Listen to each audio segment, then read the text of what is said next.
Hello, I am Dr. Suhasini Inamdar, Consultant Obstetrician and Gynecologist, Bangalore, India.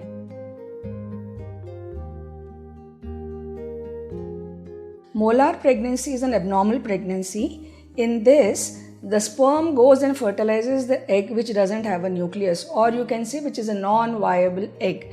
In this, the fetal tissue does not grow at all, only the placental tissue grows. The causes as such are not known, but there are some predisposing factors which may lead to molar pregnancy. The first one is extremes of age. If a girl is becoming pregnant before 20, or if lady is more than 35 to 40 years old. Second is deficiency of beta carotene in the diet and vitamin A in the diet. And third thing is deficiency of folic acid in the diet. So these three causes are known to increase the chances of molar pregnancy. Once a molar pregnancy, chances of molar pregnancy in subsequent pregnancies are very, very high.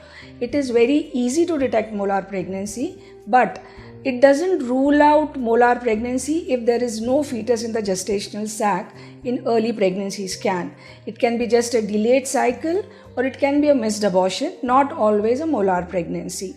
To detect the molar pregnancy, we need to see the beta HCG levels, which are much more higher than a normal pregnancy beta HCG levels. Then we have to check the scan where we see the appearance which is resembling the bunch of grapes appearance, and there is no fetus. Sacs are almost always empty, and the uterine size also does not match the duration of pregnancy. The uterus size is always bigger. So these are the methods by which we can find out during the pregnancy whether it is molar or not. Post pregnancy, when we terminate it, which has to be terminated if it is a molar pregnancy, then we send the material for the histopathological examination, and that is a very confirmatory test.